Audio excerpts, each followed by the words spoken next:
Hello everyone, and welcome to another episode of Rumors of Heresy. My name is Zareth, and we're going to talk about how to Firestorm today. The Firestorm detachment, specifically with Salamanders characters, and it's a fun list, guys. It is super fun. The other thing that's super fun today is me begging you, please hit that sub button, like, subscribe, comment, do all the things, guys. I would really appreciate it. Getting to 1,000 subs would mean the world to me. I would really appreciate it. So, anyways, let's talk about Firestorm a little bit. First, let's do a disclaimer by saying this is a wonderful and fun army. It's a really cool detachment.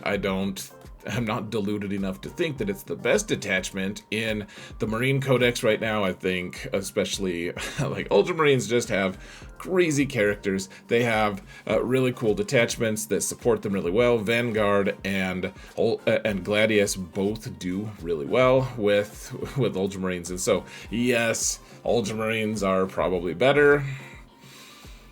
But let's ignore that and talk about Salamanders instead, shall we, folks? Salamanders, Firestorm. It's a fun list, and it does have some hope in competitive settings. We're going to be approaching things with competitive play as the goal. And, I mean, I've had good success with this so far, folks, honestly. And having just gotten back into the hobby after several years of being out, me only playing for less than 5 months has yielded some surprising and hopeful results. So let's talk about the Firestorm strengths, guys. So you're gonna have a lot of torrent weapons, at least if you're doing the things that you kind of should be with Firestorm. So like Overwatch is going to be really strong. Yeah, I think I have 6 different units that have some kind of torrent in them. There's a lot of mobility. We have the advance and shoot ability on every single model, and that's amazing, and it can kind of spoil you a little bit if you're not prepared to transition from that to a different detachment. It also does a lot of damage. People don't realize just how much damage you can do in the close range. It's like within hugging distance. Not that you want to hug them all the time, but like hugging distance, the distance you can set people on fire with. So here are the 2 lists that I'm going to show you guys that really there's not much variation. And like I said before, I don't know for sure if these are going to be the very best. Anyways, I hope that you can use this video to kind of springboard your way into success with Firestorm. But so one of them has more small utility units. You can add scouts and incursors and all of that. Otherwise, you've got 3 vehicles: Ballistus, Repulsor, Land Raider, Redeemer, 3 different characters, a bunch of Infernus, some Eradicators, all the things, guys. And we'll talk about how each of these units kind of fill a specific role. And if you want to get rid of a couple of your more some of your smaller utility pieces, you can always add another Ballistus. And honestly, that's the thing that's been missing from the lists that I've been running, is some way to kill tanks, and we're going to talk about that as well. So what are your goals with Firestorm? I think that's probably the best place to start with all of this. So you want to make use of all of your built-in advantages, because Firestorm isn't the strongest detachment. You can't just squander your built-in synergies. You need to be able to use those effectively, and that's why we take detachments, right? At the core level, we pick a detachment that then will complement, whose rules will then complement the models that we choose to take. So taking something that's strong on its own is great, but if it doesn't really work well within the context of the detachment you're using, it's not going to work that well. So you have a lot of mobility, like I said before. You want to control your opponent's movement by threatening Overwatch and threatening charges by really tough units, and by showing them how mobile you are, how difficult it's going to be to take and hold an objective. Maybe it's just not worth their while, and then using the rerolls that you get is also really important. The two characters, people say that Vulkan's not worth it. I tend to think he should be a little cheaper, but I do think he adds a really important element to the list, and my success with Firestorm went up quite a bit once I started using Vulkan. Adrax has been with me day one, and he is honestly quite amazing. No one knows what he does, though. So let's talk about what does the Land Raider Redeemer do? It's kind of the centerpiece of the list, and I swear, folks, I see people just charging in with the Land Raider. They're like, oh yeah, I've got a huge tank, people can't kill it, or maybe they'll just shoot their whole army at it, and I'll soak up firepower for a turn or two. And whereas you could do that, and against some armies that's a very viable solution, I would say in general the best strategy is to use it as more of like kind of a mobile command fortress, and honestly keep it really safe and secret even. It's a really strong thing that can be one shot by just like one Gladiator Lancer, and if you fail your saves, you're just totally screwed, and it sucks a whole lot till you lose it right away. It's happened to me a couple times. However, if you can keep your Land Raider safe and not shot from a distance, if you get to use it for 5 full turns, even if you don't really get to shoot it that much, sometimes you do, a lot of times you win just because people are really messed up by your positioning and being able to place it in like awkward, difficult places. So we're going to use a map. I'm going to be going to the Las Vegas Open here in a month or so. And so I've been looking at their maps. This is one of them that we'll be using. And so you can excuse my diagram here.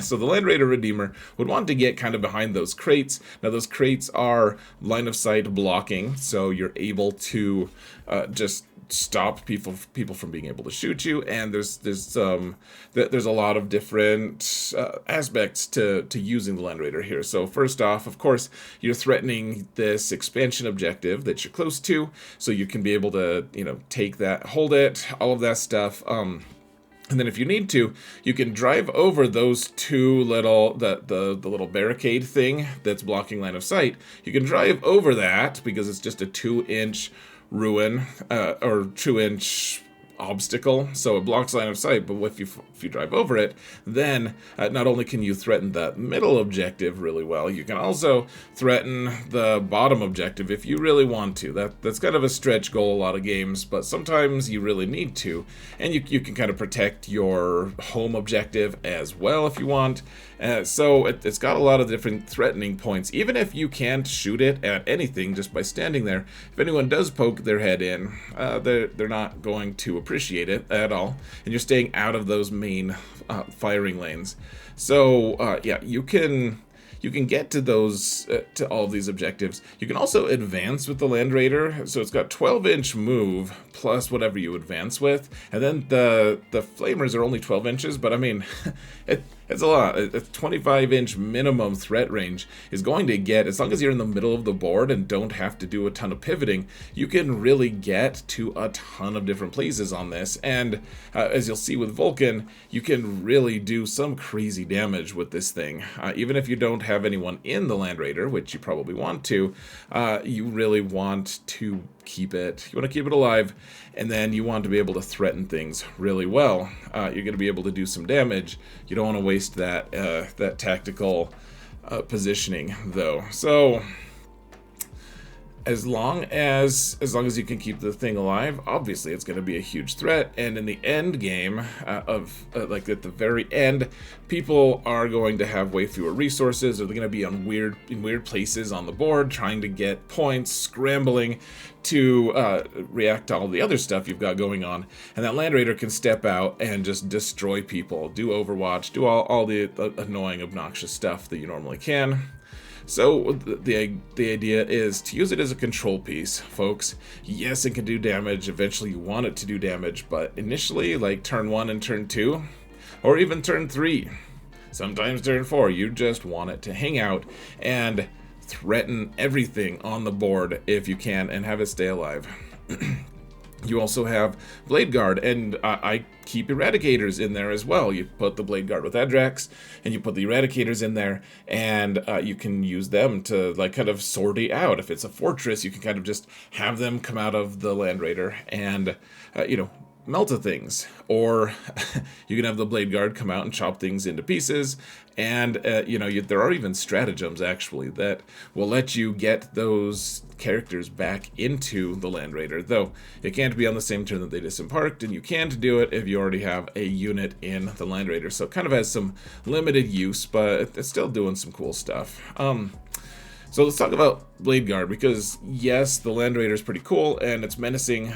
Half of the reason it's so strong though is what's inside, and the Eradicators are pretty good, but you can kind of swap them out for, I mean, I'm considering swapping them out for 5 Stern Guard instead, I don't know, but right now, Bladeguard are the things that threaten things. So people tend to tell me the Bladeguard are horrible, they're not good choices, they're not efficient in Space Marines, and I kind of get it. I agree, actually. I don't think the Bladeguard are generally a good choice, but I think in Firestorm they end up being significantly stronger than people.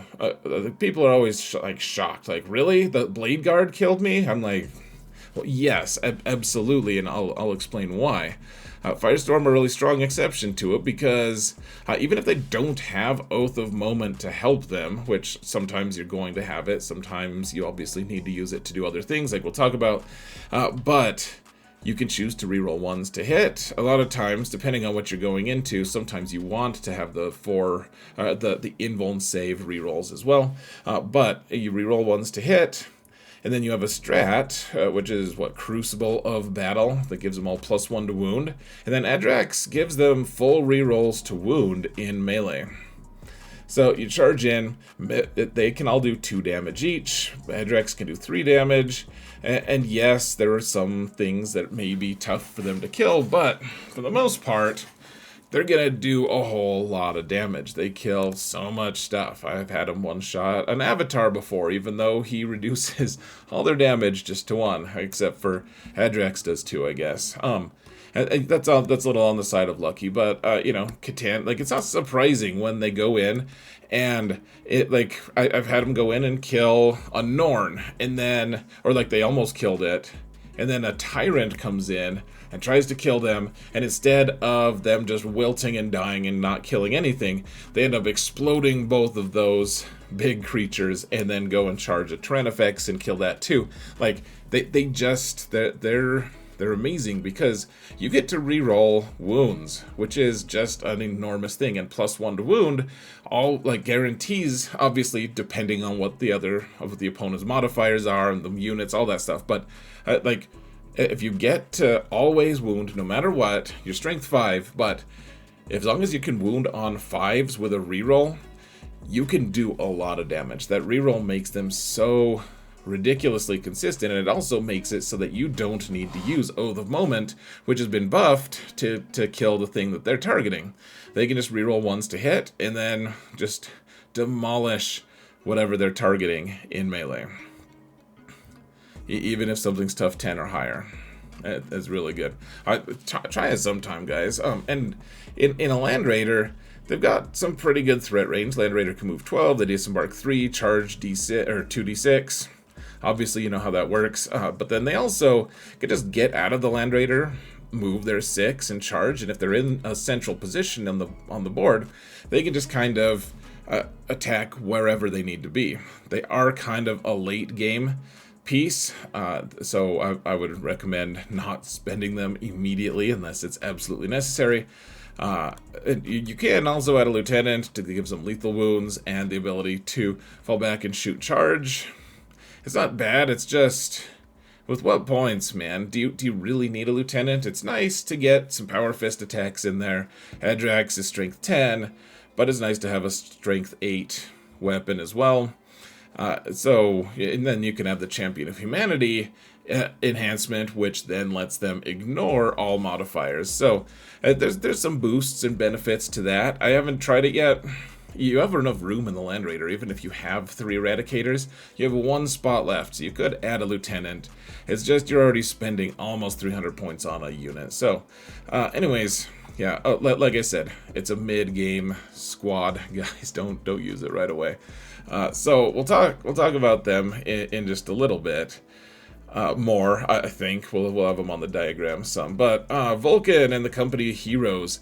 It's an interesting squad. He's kind of an awkward fellow, honestly. I don't have a good picture of him, so we're looking at the company hero Ancient instead. But he does a lot of good stuff. And he doesn't want to be in a transport, but he just can't. He isn't allowed to be in a transport at all as long as he's with the company heroes, which I think company heroes are probably hit by far his best location. Like, you could land him in like an Infernus squad or something, but I think company heroes are where it's at for him.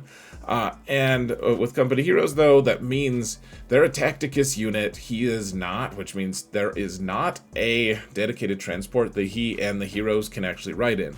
He could ride in Repulsor, he could ride in a Land Raider, whatever, but not a dedicated transport, because he's not Tacticus and they are Tacticus, and it's the dumbest thing, guys. Why can't we use rhinos? Why can't we use them, guys? It's a very silly thing. You don't really want to be in a rhino anyways in a transport because of the things he does, but still, it's just weird. You can't have him in one. So, of course, most people will know, if you know Vulkan's rules, he can choose one objective at the start of the game. If he sits on that objective, he becomes 10 OC. With the company heroes, they all get +1 from the Ancient, and so they end up being a squad with 19 OC with 5 models, which doesn't suck, I would say. Other things he does well that are kind of small: he has a Strength 7 Flamer with AP1, with a minimum of 4 shots up to 9. The Heavy Bolter on the squad can do a lot of damage, and it can be Strength 6 because of Firestorm, getting the +1 strength within 12 inches. And the Heavy Bolter is, of course, 3 damage in that squad, which is nice. The company champion plus Vulkan, plus if you use the Crucible of Battle stratagem, they can destroy so much stuff. I mean, I one-shot a carnivore that had charged the unit, the Vulkan and the company champion together in one turn killed a Chaos Knight carnivore after he had already killed a couple of the models in the unit. So it's really nice. With that Crucible of Battle stratagem is just really strong. He also makes Infernus Marines OC2, which is cool. The big thing that he does here, folks, though, so obviously he's got the objective that, he's got a huge OC for one objective, and then he gives Torrent and Melta weapons the ability to reroll wounds, which is just a crazy thing because Torrents already don't roll to hit, and our Torrents just got buffed quite a bit. And they have to be visible to Vulkan within 24 inches of him. So he kind of has to be a little bit in the mix, or at least in range of being able to target things that are vital. So you want to be in range of at least 2 objectives, but This is such a crazy ability, guys, and it doesn't always come into play, but it is such a crazy damage multiplier. It really is. Depending on if you can set the stage well enough for your guys to get there.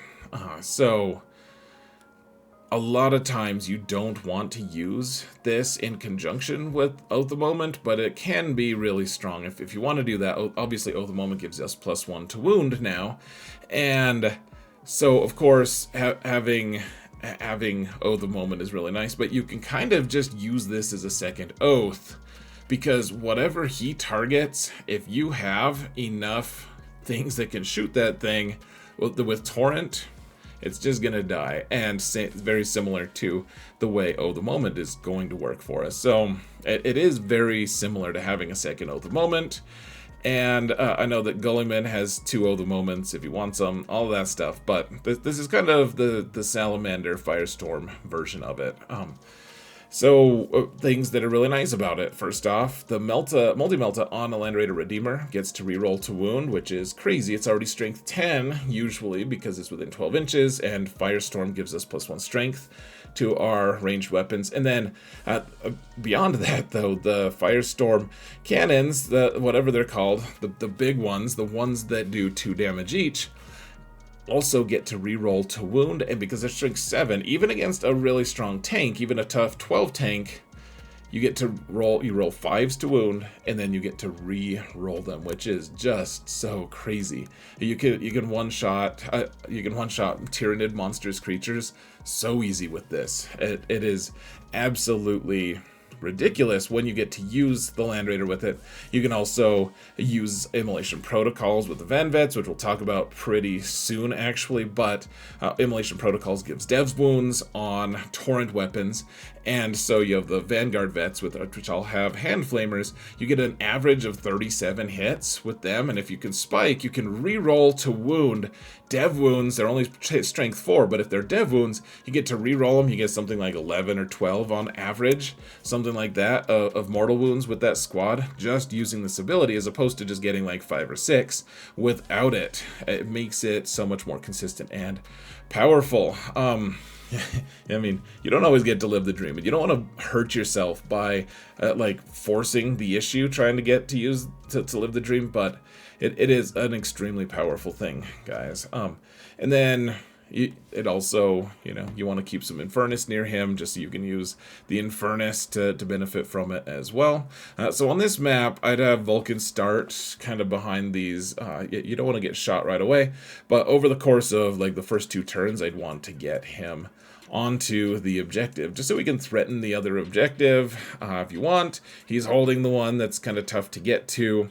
He's able to support that Land Raider, and as you'll see, he's able to really help the Van Vets as well. So the Van Vets are the thing that people most often tell me to take out of the list, and they're honestly the things I keep wanting to take out of the list. They keep being on the chopping block, but man, the more I use them, the better I get with them, and the better they perform.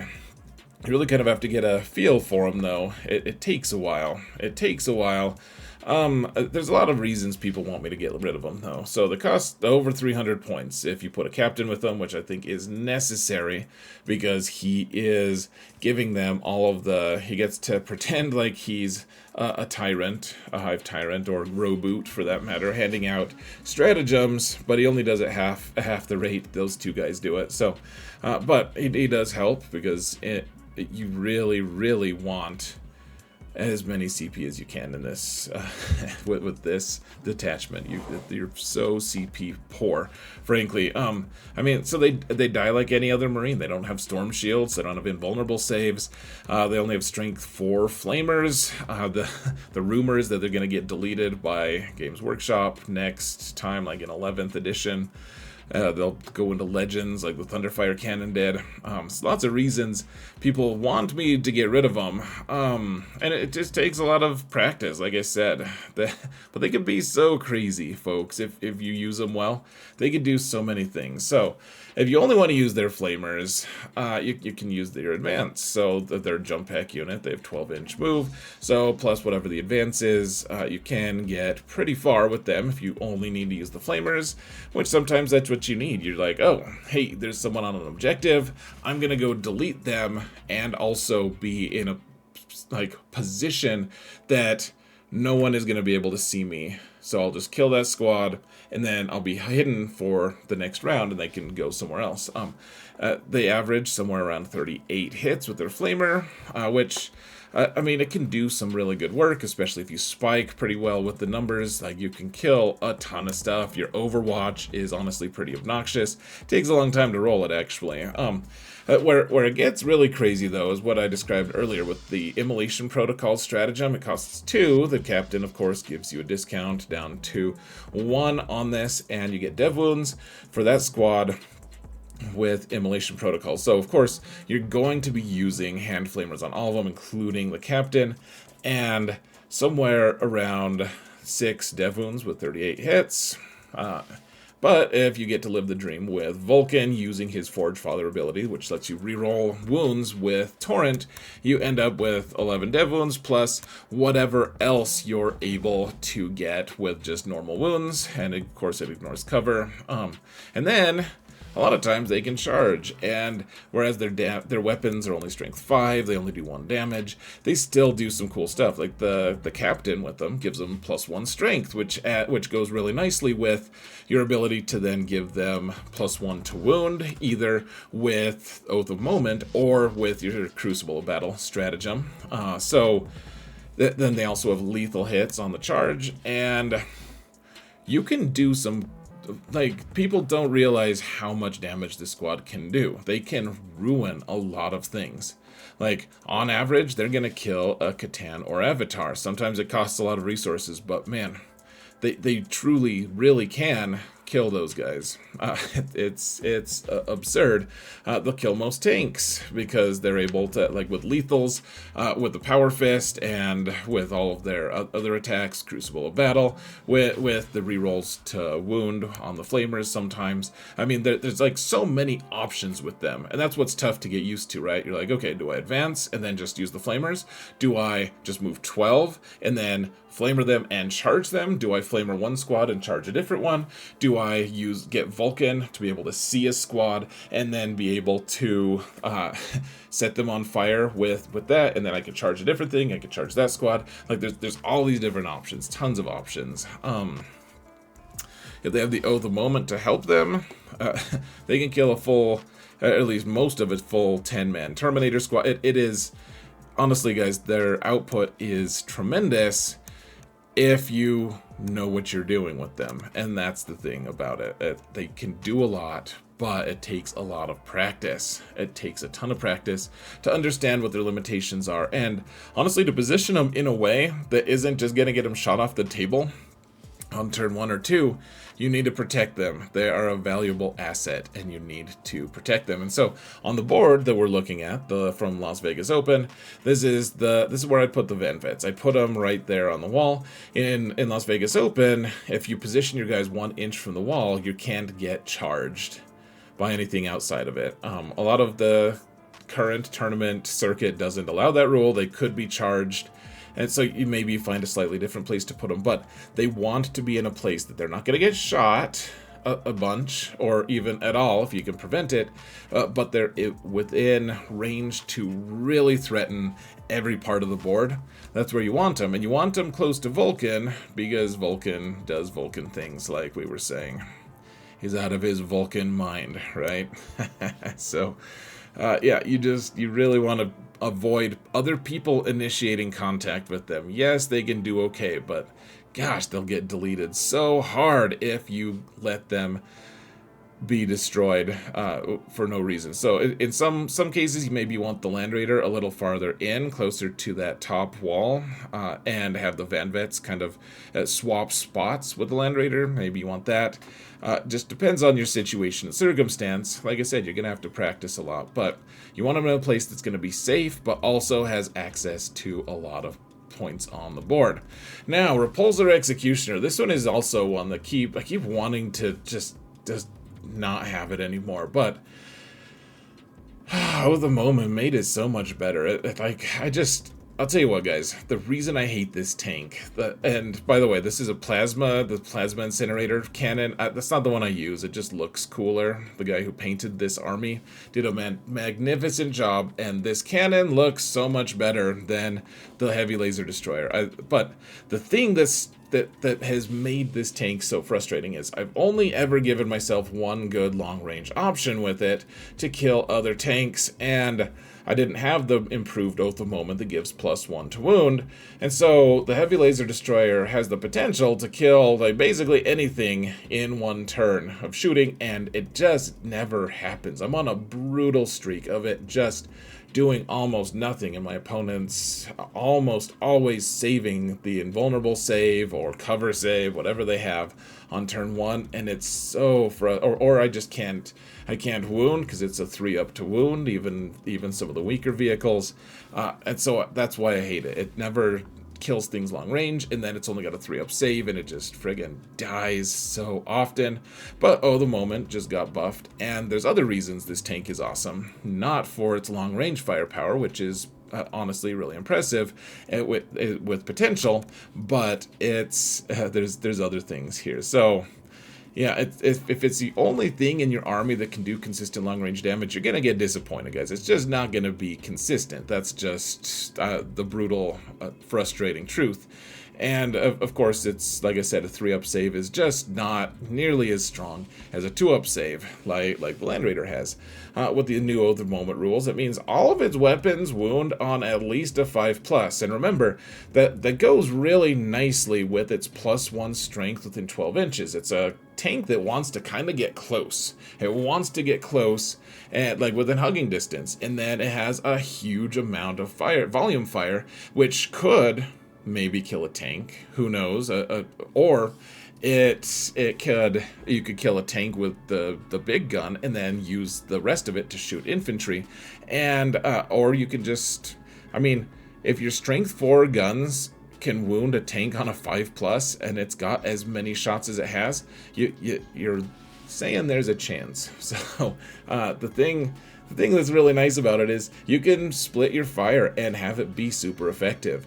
If it survives to turn 5 and gets to shoot every turn, especially if it gets to shoot at 2 different targets every turn, you're going to win the game, almost certainly. It is a tank that is massively disruptive and does a tremendous amount of damage if you can use it right. And the new Oath of Moment that gives us +1 to wound means you get to wound any tank in the game on a 2+. So that's typically where you're going to give Oath of Moment to, is whatever it's going to target long range. It's going to wound, and then you're fully justified. If you fail to wound with that gun, you can re-roll it and have a decent level of confidence that it's going to actually hit. It is really nice, folks. It's or not just hit, it's going to wound. You hit on 3s with a reroll, and if you have incursors in the squad, then you hit on 2s with a reroll, and then you're able to wound on 2s, and if you want to pay a CP to reroll that, probably no one's going to blame you. So you're going to get 2 really accurate, really strong, high quality shots with that thing at one target every turn, and then you probably take a Ballistus just to back them up. The new buff to Oath of Moment makes the Executioner just so ridiculous, guys. Really strong, like to the point that you're like, oh, should I bring 2? But it probably is overkill to take 2. That's why I think a Ballistus is really nice, because Ballistus doesn't have as high quality firepower, but it can, if you don't kill the thing you're shooting at with the Executioner, at least you can then delete it with the Ballistus afterward. You can your follow-up shots are all gonna wound on 2s usually as well, or 4s if it's the missile launcher, whatever it is. It's just kind of nice, guys. Plus, it's a transport. It can hold a squad of Infernus, which is usually what I do. So here's what I would do with the Repulsor Executioner. I'd hide it there. You don't want to take shots, but I would hide it, and then eventually you can move it to like this location that the arrow's pointing at, that's like kind of protecting one fire lane, or you can move it into a little more exposed area and cover like 2 different firing lanes. Of course, that means it's going to die next turn, probably, but if you're going to be playing a little cagey though, maybe you do it, and then you put the Ballistus somewhere that's going to see the same things the Repulsor Executioner does, so that you have that backup. Maybe you kill 2 tanks with it a turn, usually just kill 1 and scare another one, most likely. But it's a nice tank to threaten things, and then you have your Infernus who can go anywhere they want. Let's actually talk about Infernus, shall we? So Infernus Marines, they got buffed a lot in this new the new Grot Miss update.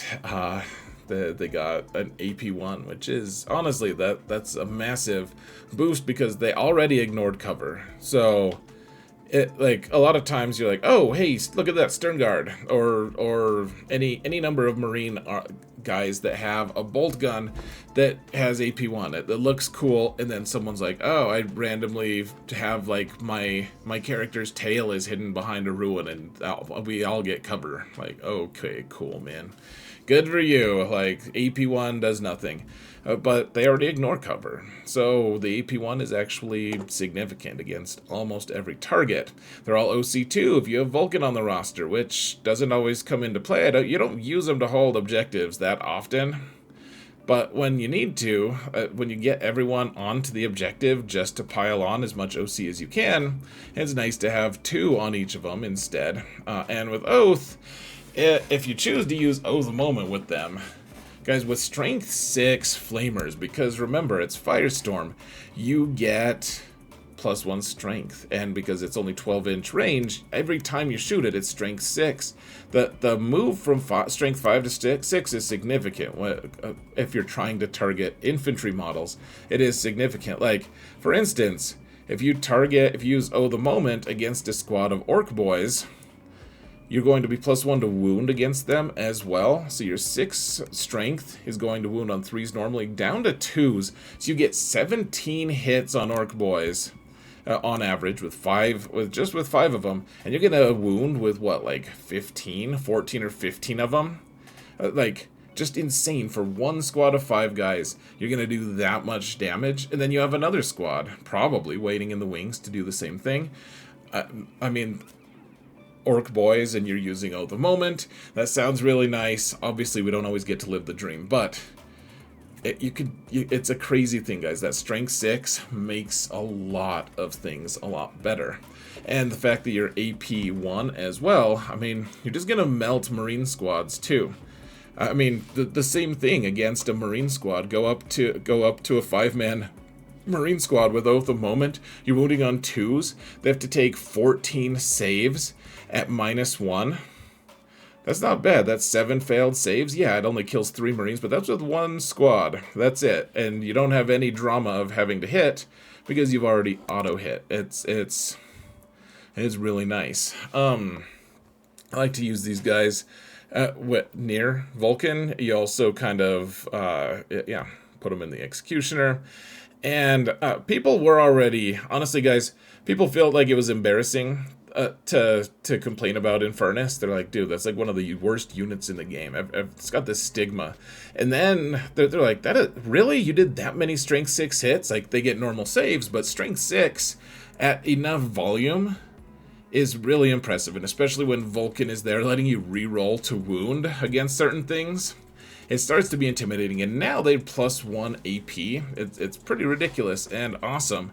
So it's pretty good. Like, people are going to complain about them more and more, I think, and they'll feel more justified about it. So anyways, you get to use the Forge Father buff with them. It's even better. Obviously, you don't always get to do it, but it's kind of nice. And they've got a lot of mobility because they can advance and shoot, and they usually don't want to charge afterward anyway, so you just advance with them, burninate the countryside, and move on.